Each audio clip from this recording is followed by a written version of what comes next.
What's up, G-Show land, and welcome to another episode of the G-Show podcast. I am G1, and this is the Godzilla Block Party.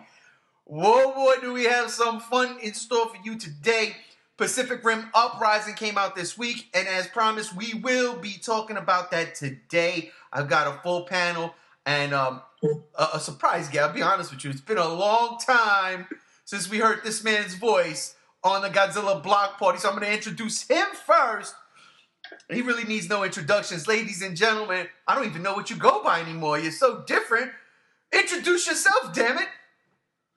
The ghost of GVA, baby. The GVA invasion is still in effect. Oh, my God. He changes location, ladies and gentlemen. He cleans up his act, but he's still the same old freaking scuzzo we all know and love. Oh, I still wrestle the Jimmies, believe me. I'm sure you will. Also, we got, of course, the right hand on the G Show. We got Matt, a.k.a. G95. What's up, my brother?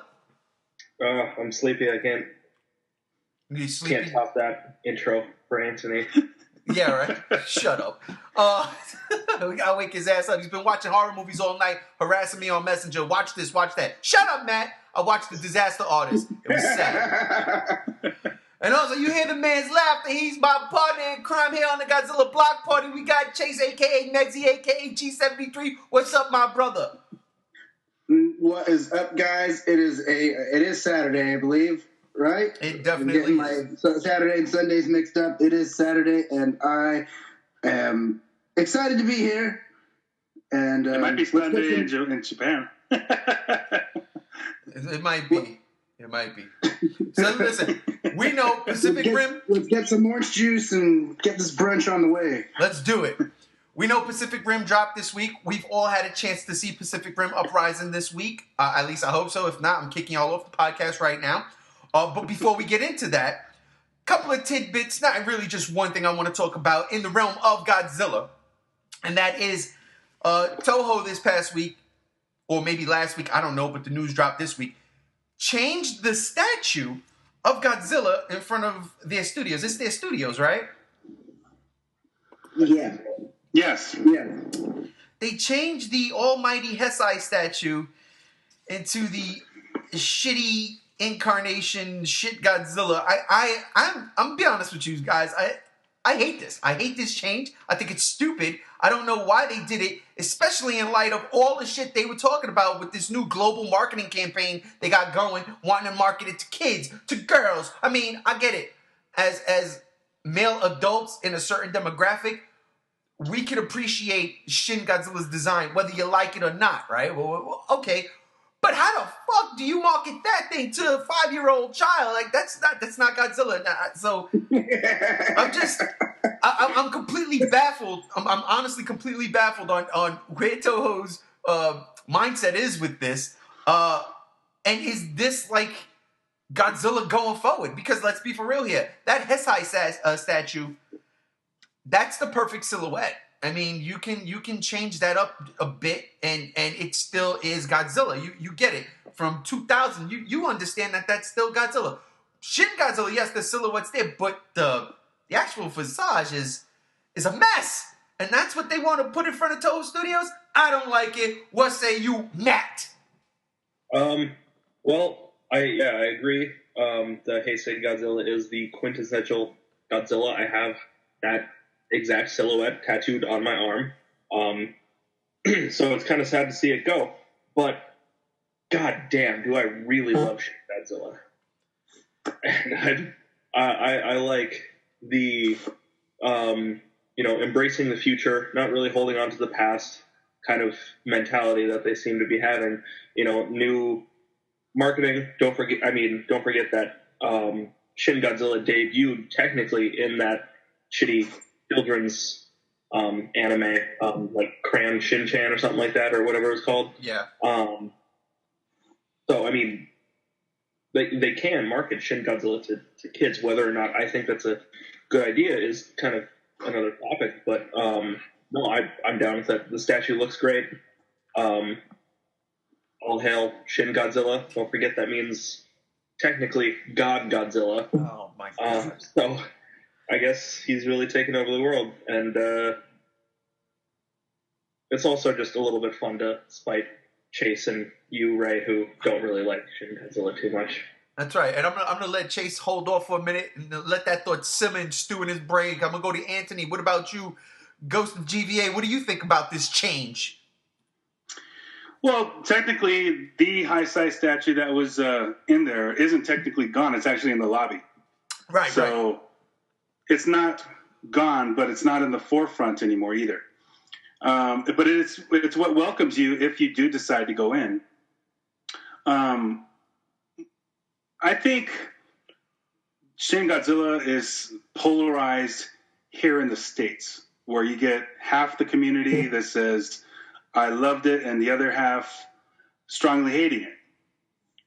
But we don't know exactly how Japan takes it all. In Japan, I think it's going over much better than here, where it's a 50-50 split. It's a little better over there. And I agree with what Matt was saying, that they're looking to move forward. Maybe to them, Shin Godzilla is a little more iconic as far as the latest Godzillas that have been out. So that's what they decided to go with. I would have probably waited until the 3 animes were done and probably put Earth Godzilla up myself. Oh, I like that. Chase, you had a moment. Go ahead, man. What do you think about this blasphemy? I said countless of times that I think it's a waste. I know why they did it. They did it because the Heisei statue was getting a lot of wear and tear, is getting a lot of, that statue's been up for such a long time. It's just starting to take its toll. And I understand why they moved it. I don't think Shin Godzilla would have been the choice.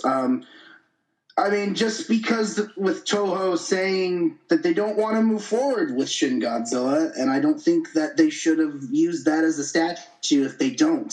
So now it's kind of like in my head, well, shit, now you got to move forward with Shin Godzilla because you're just basically putting a staple of Godzilla up for no reason. I actually would rather have had the anime Godzilla incarnation on, for a statue. But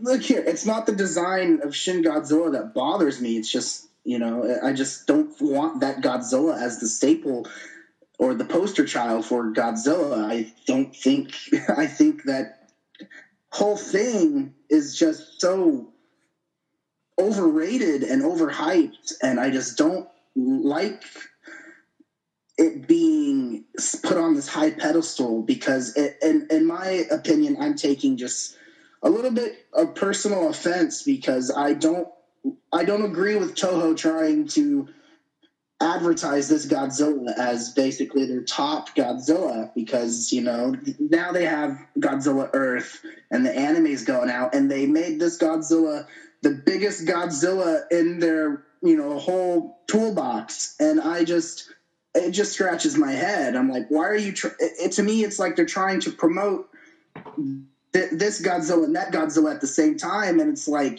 I just don't agree with it. I think pick one Godzilla and stick with it.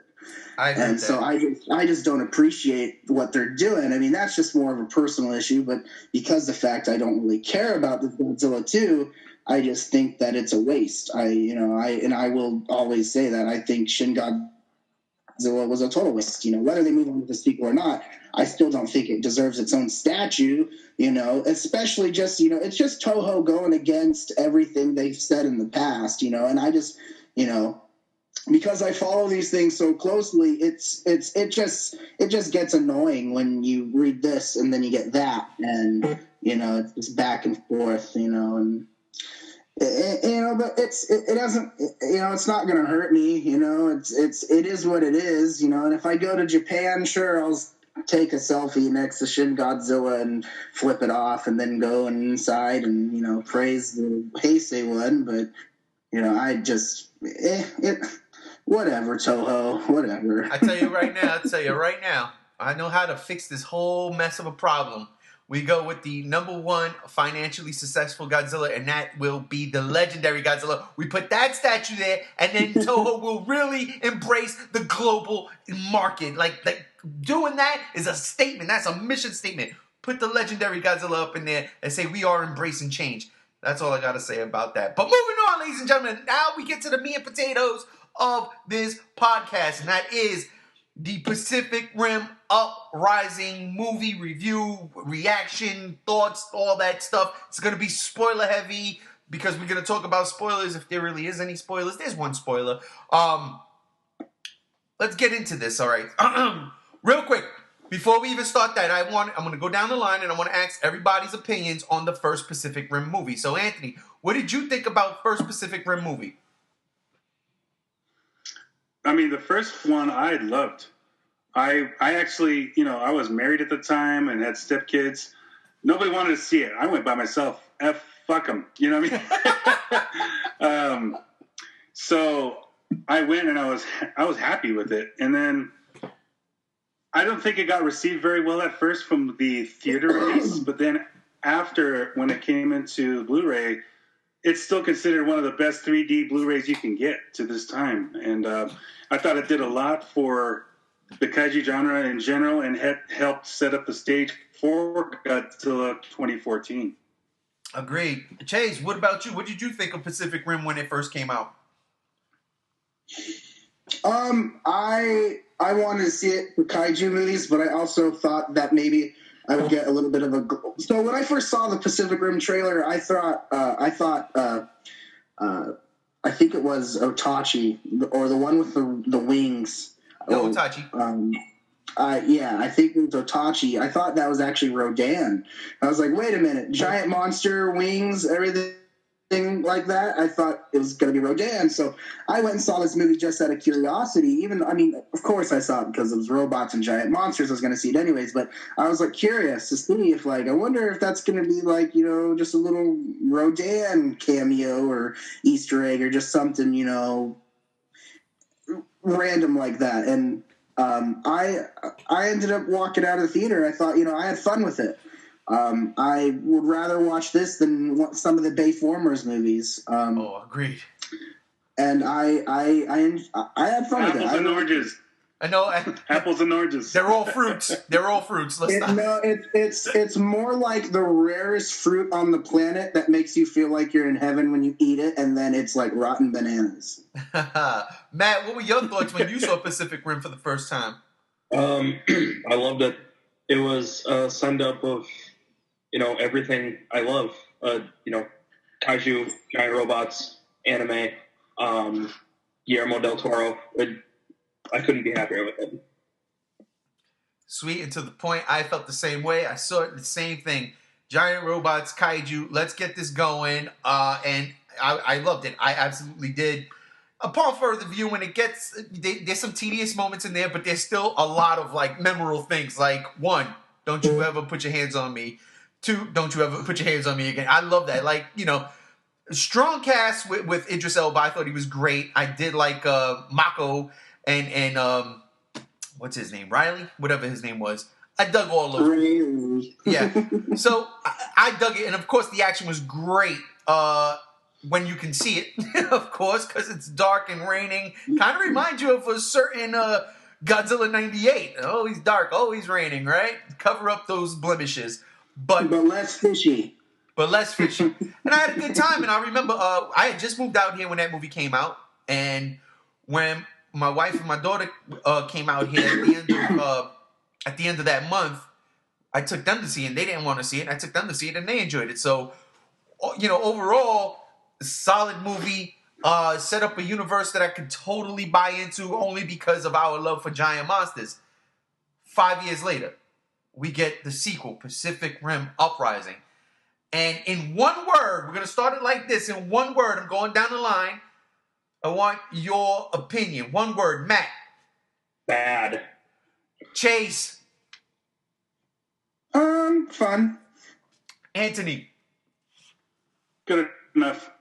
Good. That's not one word. Don't you throw a hyphen in there? Yeah. Okay. That's my word. Okay. I said it fast enough to actually connect them. You got it. All right. So we'll give you that good enough. I'm going to say okay. So, yeah, it seems like, with the exception of maybe Chase, and I'm gonna lead off with you, Chase, because you seem to be the one that you said fun. I'm just guessing, and I have not heard anybody's opinions on this movie yet. I stayed away from all your pages, and in the messenger, I didn't want to know until right now. So I'm gonna start with you, Chase. What did you think? What was your take? Look, this movie wasn't the greatest movie. It wasn't the perfect movie, but for a kaiju movie, I mean, there wasn't really anything wrong with it. I mean, other than the fact that, I mean, I enjoyed John Boyega very well. I liked Scott Eastwood a lot. There are some characters I wish they brushed up upon. I was a little bit bummed with what they did with Herman and Newt.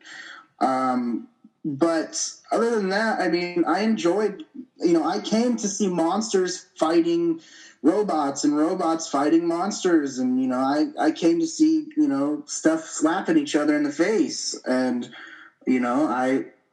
I do kind of feel like the movie kind of fell flat towards the third act. I feel like they were getting a good build up here. And then right when they got to it, they're kind of like, well, this is where we drop off here.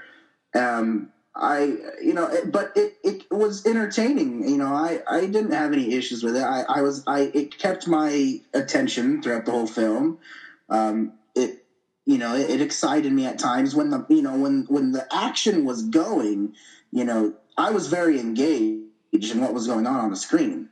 There's a few exceptions at times though, where it was just kind of like, when they're trying to build up dialogue and, stories between the characters and reestablish certain characters, I just felt like it was just kind of like unneeded, like that one chick that's supposed to be, the girl that kisses both of them before they go to the final act, that was kind of pointless. It has no point in the film.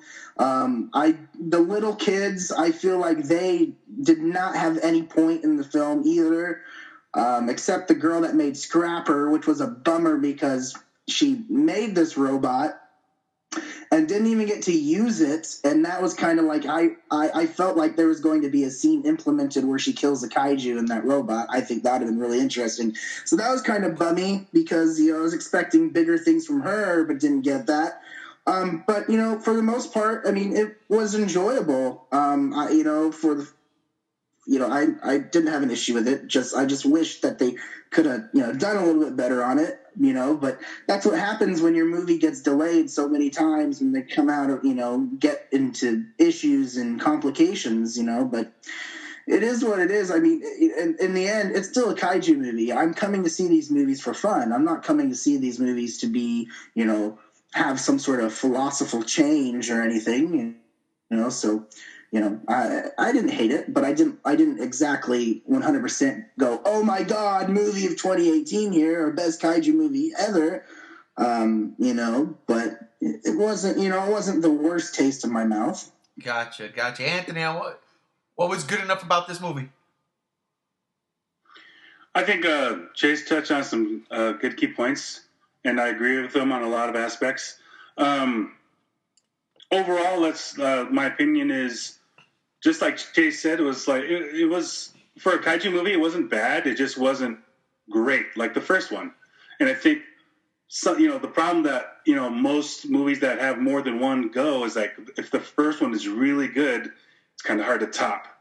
And it's something that a lot of movies just don't do. Not every movie. A lot of people enjoy Empire Strikes Back more than the first Star Wars, whatever.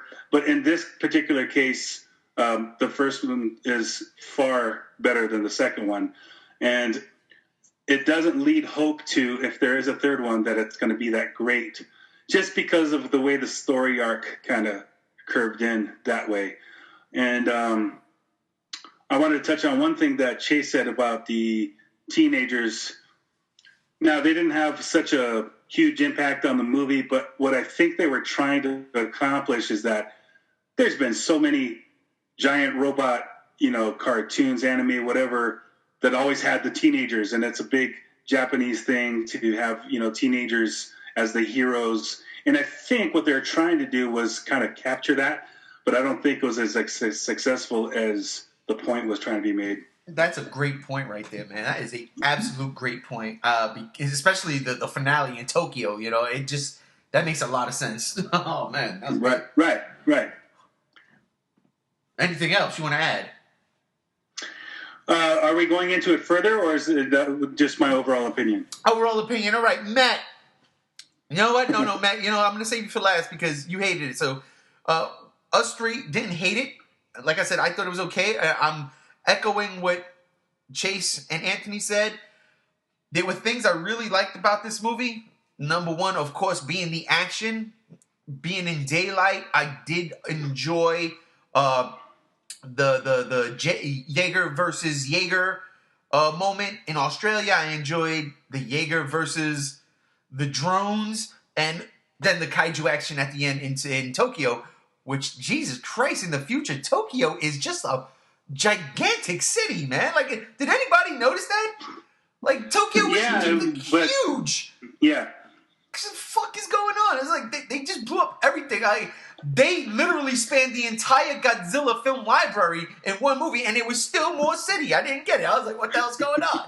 But that, of course, I enjoyed the Jaeger kaiju action, all of that. It was really good. I'll be honest, I really did like the little girl that created Scrapper. I agree with Chase. I thought she was going to use it to kill a kaiju. I was a little disappointed that they didn't do that.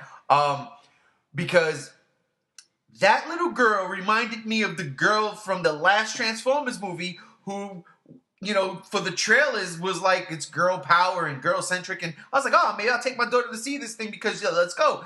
And that girl had like 2 minutes in that entire movie. And that movie was whack anyway. Whereas with this one, the girl, you know, she actually served a purpose. And I dug it. And I liked a lot about it. And we'll get into spoilers in a little bit. But I like when, you know, they mirrored the drift compatibility like in the first one. I dug all that stuff. I like seeing her history, her backstory. They did not flesh these characters out enough, except for John Boyega, and even then. So what I will say is I like the monster action a lot, and I kind of dug the characters a little bit more, only because, and I won't even say it like that, it's the actors. I know these actors. I know who John Boyega is. I know Scott Eastwood, you know? All I knew in the first one was Idris Elba. I was like, oh, and I'm lying. And of course, the scientist. But that was it. That's really all I knew. You didn't know Rayleigh, who was, the big star from Sons of Anarchy? No, because I didn't watch Sons of Anarchy at that time. So, I mean, like, I respect him. I dug the shit out of him in the movie. But I didn't know who that was. Whereas in this one, I know more people. Okay. So, yeah. So, you know, like, that's why I say it's okay. Okay or decent. That's how I looked at this movie. But now I want to... Matt, we're going to go twofold with you. I want to know your reactions and why you didn't like this movie, and then get into it, all right? Get into it. Go ahead, brother. Well, I didn't totally hate it. It was really, really disappointing. Because I stayed away from everything with this movie. I watched the first trailer when it came out in November, and that was it. So I was going in pretty blind. Because I heard, the trailers starting to get really spoiler heavy, and like the stills I would see looked cool, and I was excited for kaiju action in the daylight, but it just fell flat. You all touched on points that I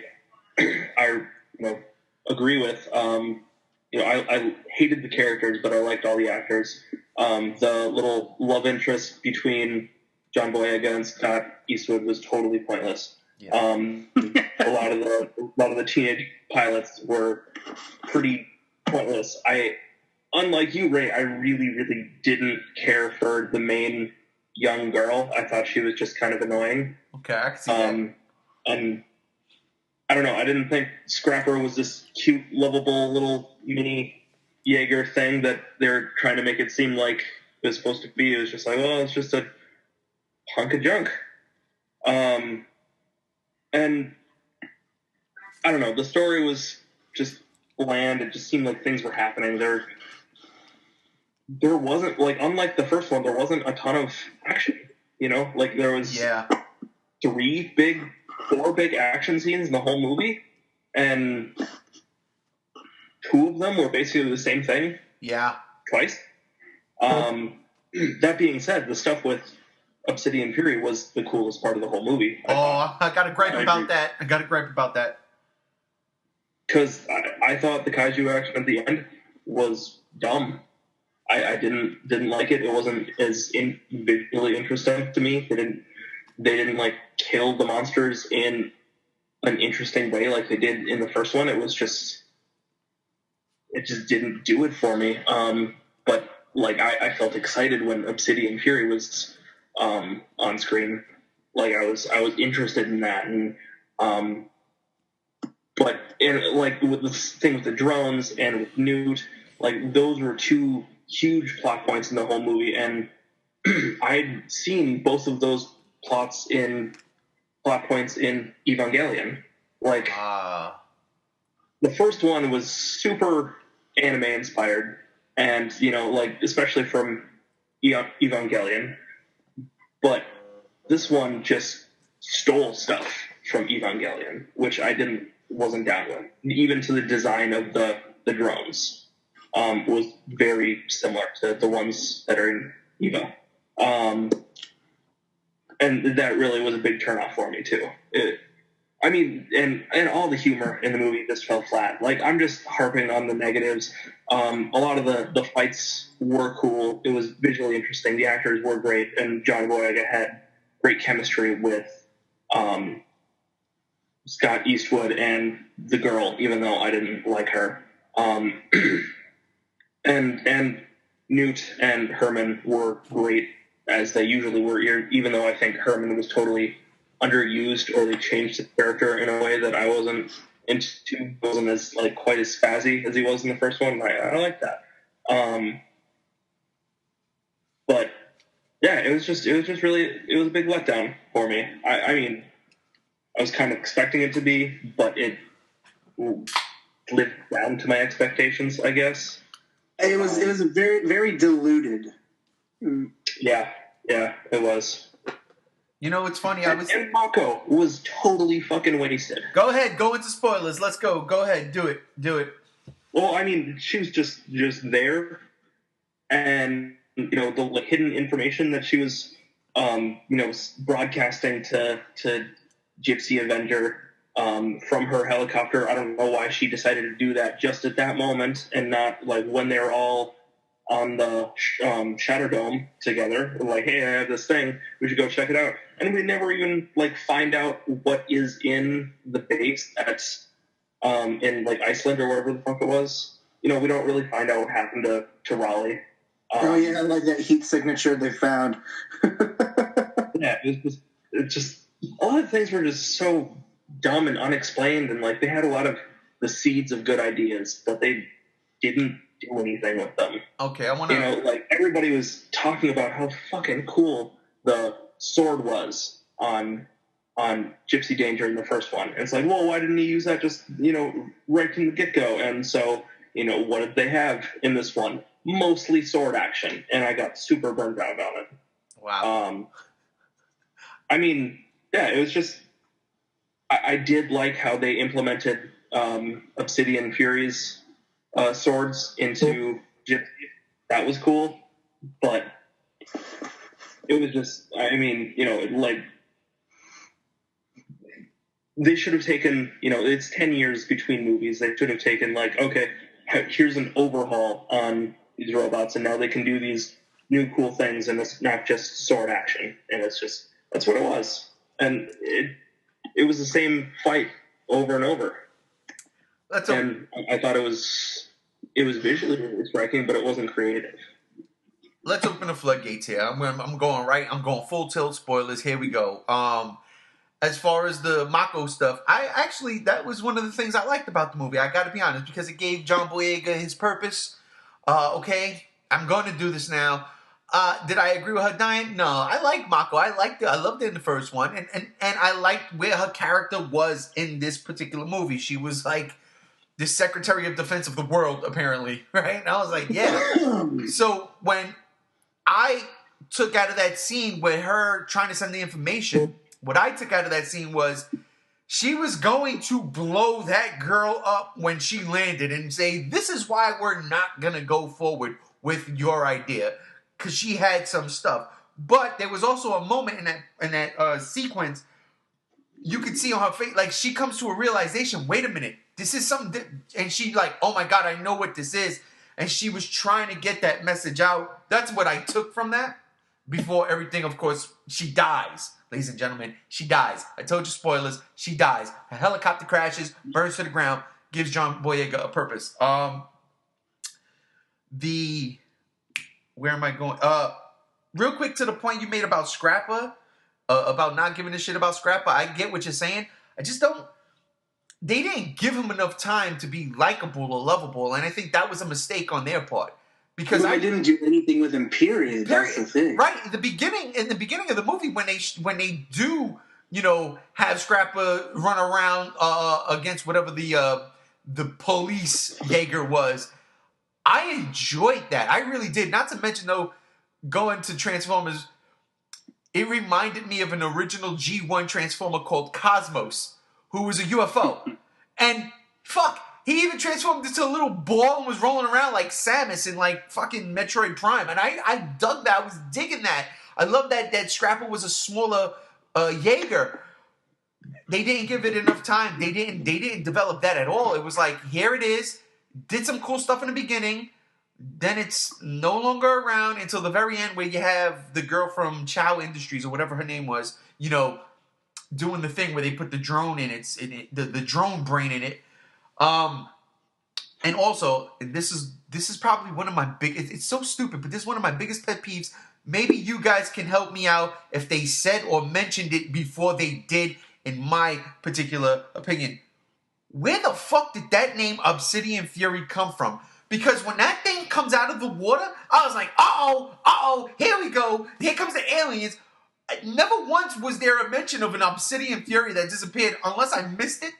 Maybe I was eating popcorn that was too salty, too buttery. I think that was the code name they assigned to him.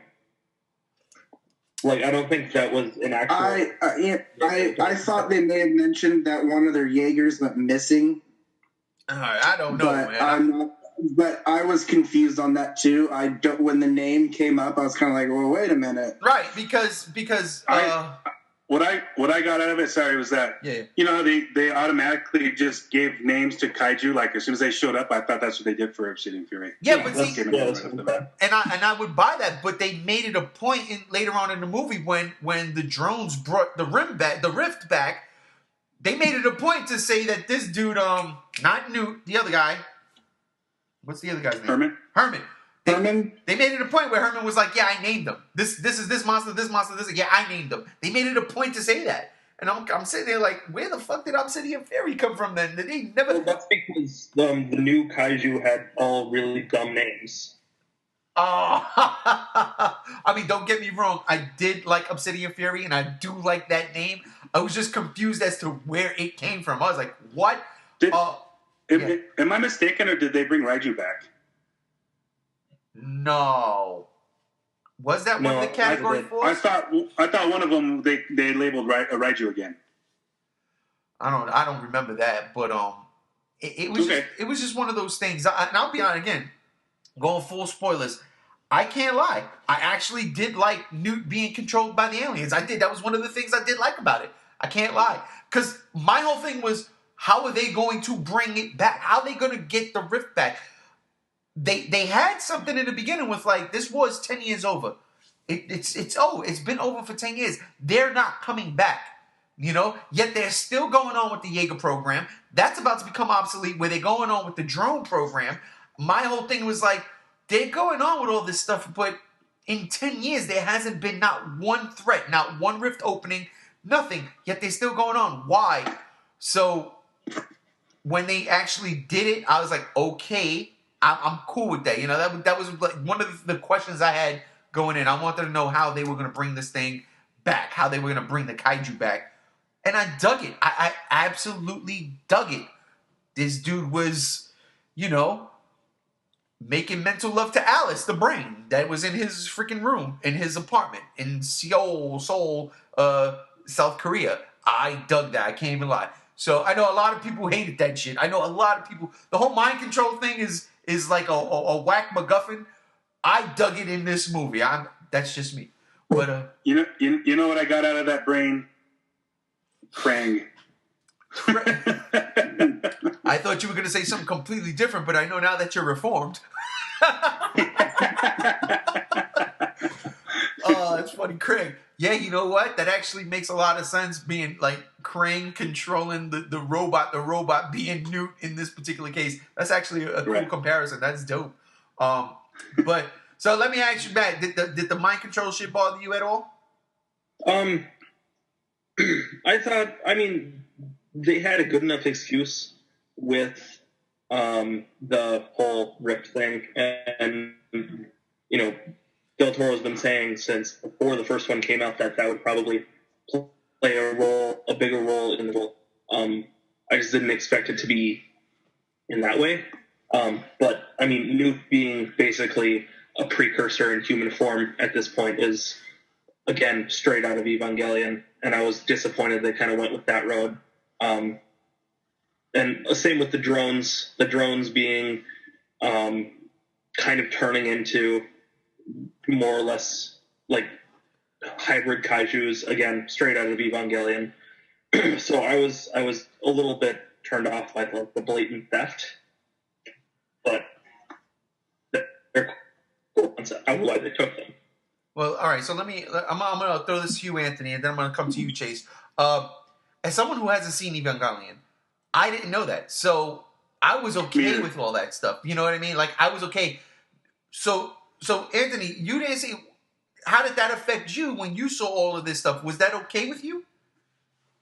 Yeah, much like yourself, I haven't seen Evangelion either. And you got to remember, not everybody in America has. And Pacific Rim is a huge gateway, for lack of better words, for introducing the kaiju genre to a bigger audience. And I didn't know, like Matt was saying about Evangelion, because I didn't watch it. As much anime and Godzilla movies that I watch, like there's a bunch of stuff I haven't watched. But you got to just take into account plausibility for the actual plot. It makes sense. You know, he obviously was affected the first time he had drifted with the kaiju brain in the first one. So I could see it happening. But I think the overall effect just died out, because I'm going to actually have to cut myself short here. I got to get back to doing something, so I'll just kind of put a little bit of the end in here. Yeah. I think the final kaiju, leading to the final kaiju, was just anticlimactic, because that amalgamation of the three kaiju or four kaiju, whatever it was, in a sense looked like it was kind of like the opposite Voltron in a way. Yeah. But it just fell flat because he was killed so easily. Like, Slattern was a much bigger threat, it seemed, and so was Obsidian Fury. Obsidian Fury seemed to be a much bigger threat than this thing. And I don't know if it has a name yet or whatever, but it died by him coming out of the atmosphere and just landing on them. Like, really? That's fucking lame, you know? And, you know, you're going to hear all the Godzilla fans be like, oh, well, that would never happen to Godzilla, blah, blah, blah, you know. But So, but that's my 2 cents. I'm sorry I have to cut myself short. No problem. Pleasure seeing all you guys. Thank you for having me for this little period, but we'll definitely do this again sometime soon. No, I'm glad you came here. I know we had you on borrowed time, and we do appreciate that you were able to, you know, hang out with us for a bit. Yeah, for sure, man. Thank you. I'll see you guys soon, okay? All right. See you, Special Sauce. Later, brother. And ladies and gentlemen, that was the Ghost of GVA popping in, and just like a spirit, phasing out. So, Chase, let me ask you. I don't know if you've seen Evangelion or not. I know you don't like anime or nothing, but does Matt have does he have the right train of thought to have grievances about seeing this before in a different format? No, I think I do think those plot points with Newt being mind controlled and the drones, like I didn't. So here's the thing: I didn't like the idea of Newt being mind controlled. I mean, I feel like they could at least. I don't know. It's like it's not like I hated the idea of it, but it's not like I love the idea. The problem was I just feel like it was really, really wasted. It was kind of half-assed with how they did it. I did not like the idea of drones at all. We got enough of that with Iron Man 2. I don't like the idea of drones coming in and then using drones to do this. I think it's rehashed in any movie, proving that, drones do this, but drones fail. Nothing's going to work with the person behind it. I'm sick and tired of that plot line. I'm sick and tired of drones being implemented. I think it's so stupid. But the mind control aspect of it, where Newt being mind controlled, I wouldn't say it's a, I don't blame Matt for having the grievances for it, because I don't like him either. With Newt being mind controlled, just the one thing I will say is that, he was wanting to invite Herman over to his house to meet Alice. And I'm just wondering, if Herman agreed to come over, what would have happened to Herman? Was Newt just going to fucking kill him in his home? Or is he going to try to get Herman to be mind controlled too? I mean, I don't know what was going on, but just that part alone kind of creeps me out thinking about it. And I've been thinking about it a lot. Like, he's like, oh, come home with, have dinner at my place and I'll finally introduce you to Alice, And I just get creeped out thinking about, like, what the hell was going to happen if Herman came over, Oh yeah, he was getting assimilated like the Borg. Yeah, I just didn't like what they did with that, though, because I expected this is what was going to happen. They were going to find Newt, get him unbrainwashed, and then they were going to figure out how to defeat the kaiju that way. I didn't expect them to not get him, not unbrainwash him, and then at the very end set up for the third movie. And especially when, they set it up for a third movie and we don't even know if we're going to get it. And that's the one thing that really makes me upset, is because, as of right now, this movie's divided. It's not doing terrible. It's not, but it's not doing great either. If they make a third one, it needs to be either really good to ensure the franchise, or it needs to be the final film, and that's it. Because at this point, they're kind of in muddy waters here.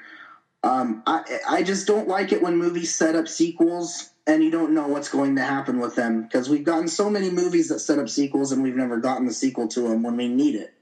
So it's one of those situations where I'm a little bit concerned, and the part with Newt just really bothered me, because I wanted them to do a little bit more. I kind of liked the first one in that aspect better, where Newt and Herman were the geeky scientists that tried to figure shit out.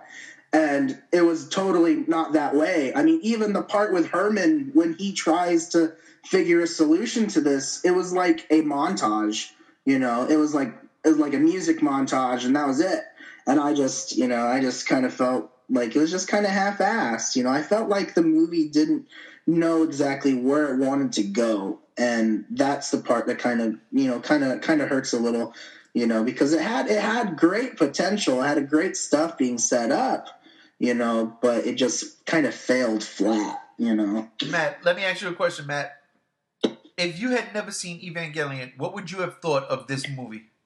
I think I probably would have liked those plot points a little bit more. I mean, I think my overall view of the movie probably would be a little bit more positive.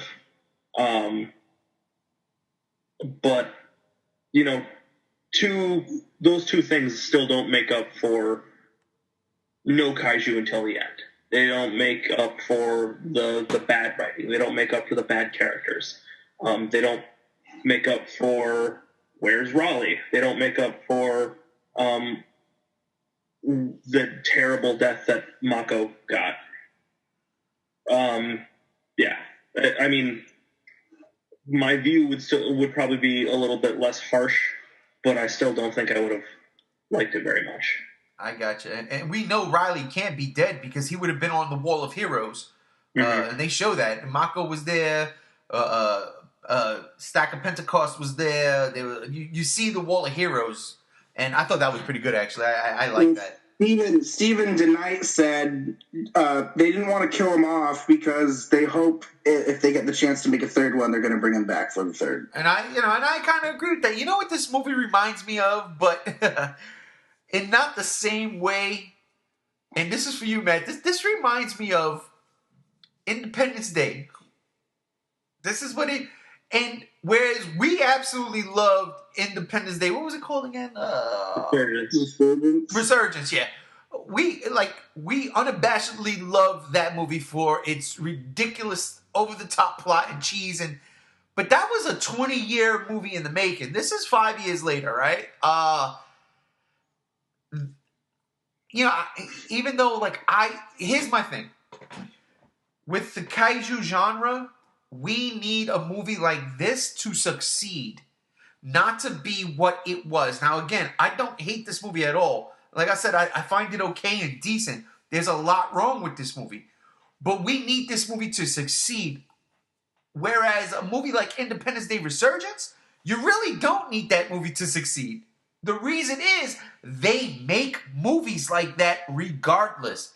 They don't make giant monster movies like that for us. Yes, we're getting Godzilla 2 next year. But does this movie put like a dampening mood on that going forward for the average movie-going audience? See, we're going to go see Godzilla 2 regardless. We were going to go see Kong Skull Island regardless. We were going to go see Pacific Rim Uprising regardless. But we get those few and far between, whereas the alien invasion movie or the big sci-fi spectacle, we got Star Wars, we get superhero movies. They're a dime a dozen, whereas these aren't. So it's so bad because I wanted to have fun with this movie the way I loved and had fun with Independence Day Resurgence. Unfortunately, it didn't get to that level of just campy cheesiness where I'm like, yes, fuck it, giant alien with machine gun, let's do this. The one difference, though, I will stand in with this is I feel when Godzilla 2 starts getting its marketing, it's going to be a lot more visceral than Pacific Rim Uprising was. Pacific Rim Uprising had very slim marketing. They didn't even announce they have a mobile app game out now, and they didn't even announce it till the day of the film. And other than that, we didn't get much shown for Pacific Rim. We didn't get much build-up for it. Now, regardless, what makes a movie isn't its, most of its marketing, it's how the film does in general. But the thing is with a little bit more marketing, it still would have gotten maybe a little bit more seats in the theater. And I feel like when Godzilla comes out, though, the difference will be there will be a really big visceral marketing like the first one may get. Okay. That's how I feel. Because Godzilla 2 is already so hyped up to be what it is. And Pacific Rim is kind of below. Well, that's in our fandom, though. If you go and ask, the average person who goes to the movies, they don't even know Godzilla 2 is coming out. That's the thing. For our fandom, though, we are all excited. Whereas Pacific Rim, we were excited because we don't get these movies. But the average person would not have known there's a new Pacific Rim movie until the trailers start dropping. My beef with this, and this is why I started adopting Matt's method. I can't lie, brother. I have adopted your method of watching one trailer and shutting this shit down, which is very hard to do running a geek page because I want to be on top of shit. I didn't like Kong Skull Island as much as you did, Matt, because I saw all the trailers and they showed everything in the trailers. You didn't watch the trailers after the first one. You went in, you saw that fun stuff, you were like, this movie's amazing. That's why it was in your top 5 as opposed to me and Chris. I don't even think Chris ranked it in his top 10. That was my 10th movie. Yeah, I think so. Yeah. Right? No, I think Chris did rank it because it made top 5. But the same thing happened with Pacific Rim. I'm watching it. Dude, I stopped watching trailers because I'm like, after the second trailer, I'm like, oh, God, they're showing the kaiju coming together to form a mega kaiju. This is the end of the movie. This is the end. And my hope my hope was, okay, they're showing that because then the Jaegers are going to form Voltron or some stupid shit like that. That's what I thought was going to happen.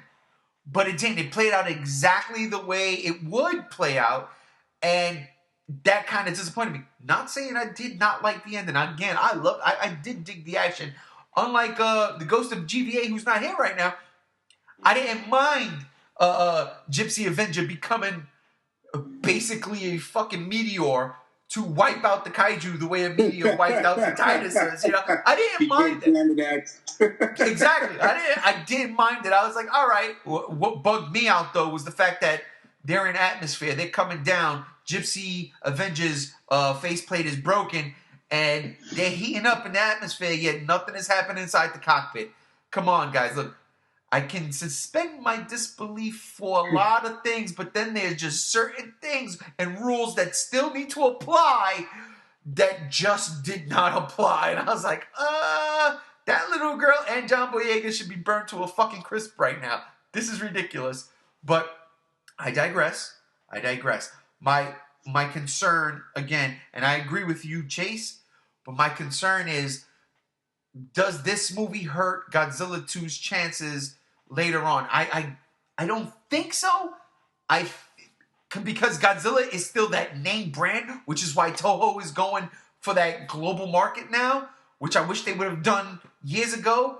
But they saw, regardless of what Matt says, they saw the success of G14 monetary-wise. It made its money back. It got buzz. Yes, G-fans might hate it, but for the general public, it was like, hey, all right, Godzilla's back. Let's throw more into it. So, you know, Matt, do you worry about that? Do you worry that this movie might bring down and lower expectations amongst the general movie-going audience outside of our fandom? I was 5 years ago when the first one came out. Or right before G14 came out, I was worried that Pacific Rim was going to lead to an oversaturation of the market and thus dull down Godzilla, and that turned out to not be the case. So I don't think this is going to happen either. I think people can know the distinction that this is more of just a popcorn movie, and I'm not to say that Godzilla 2 isn't going to be just a popcorn movie, but it might have a little bit.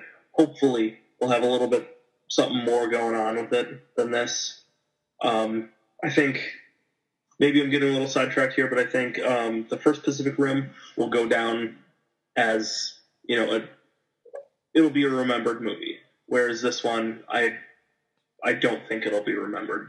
Wow, you nailed that right on the fucking head. Kind of like Independence Day Resurgence, bringing it full circle.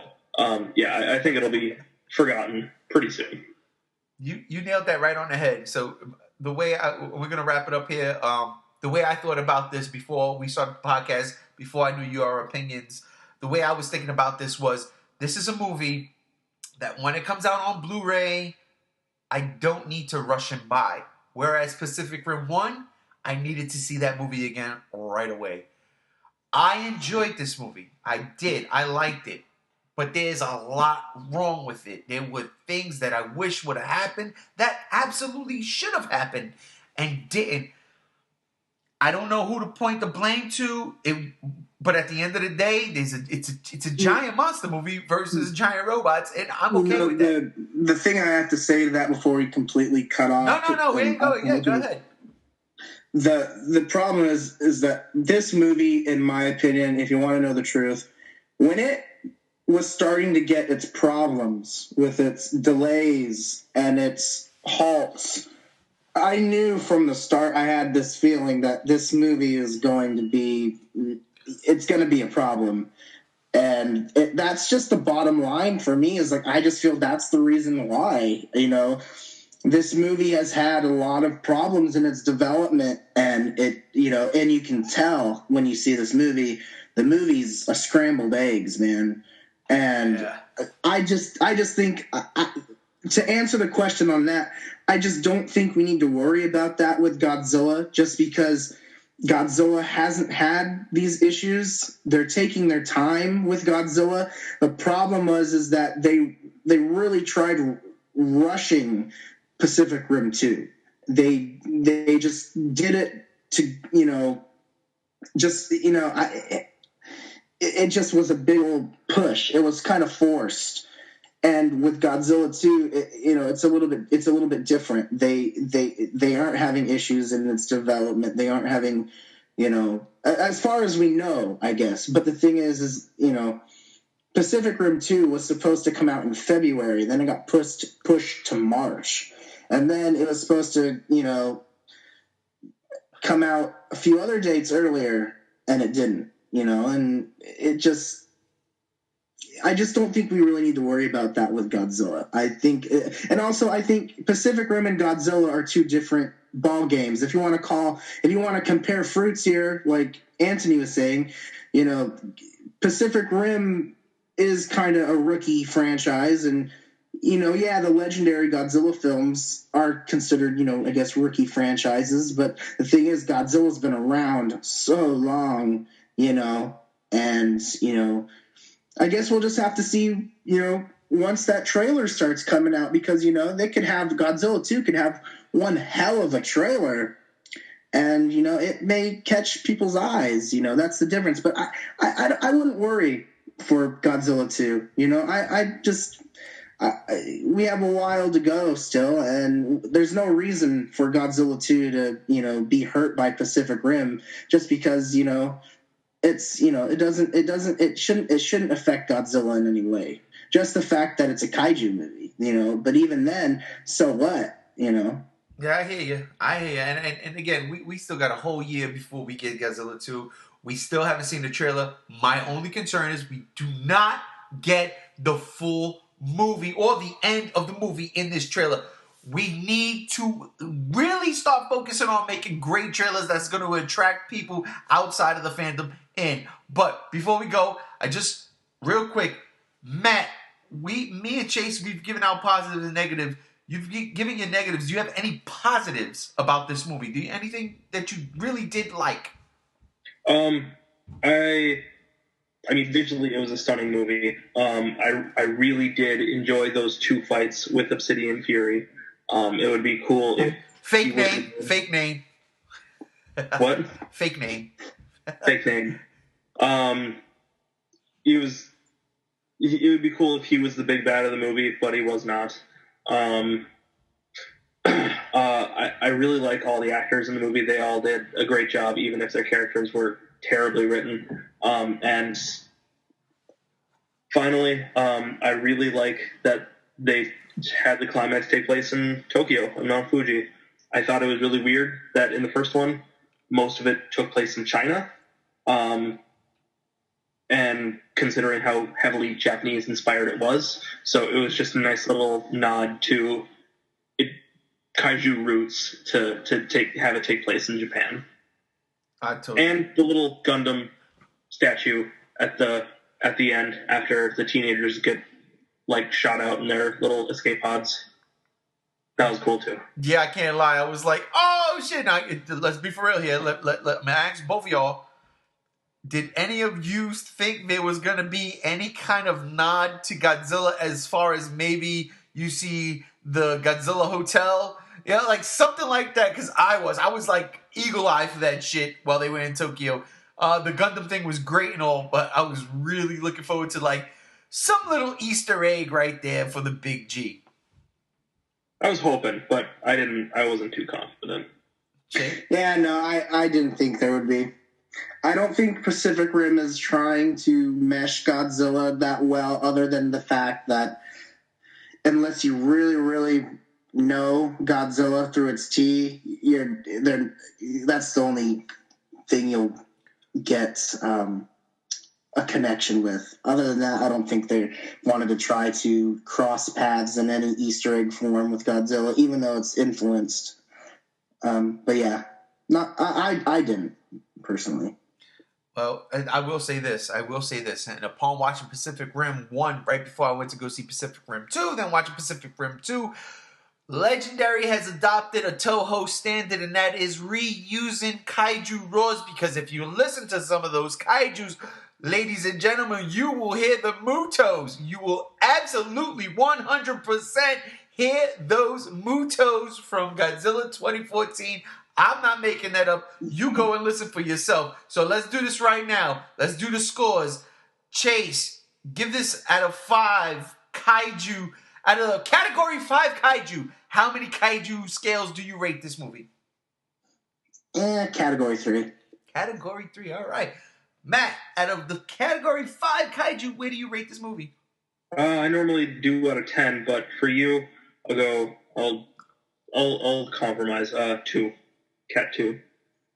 Yeah, I'm gonna probably side with Chase and go 3. I liked it, but there was a lot more that could have been done with this movie. It's not disappointing, but I just worry about the future of the kaiju genre with everything that is hopefully about to unfold for us fans of said genre.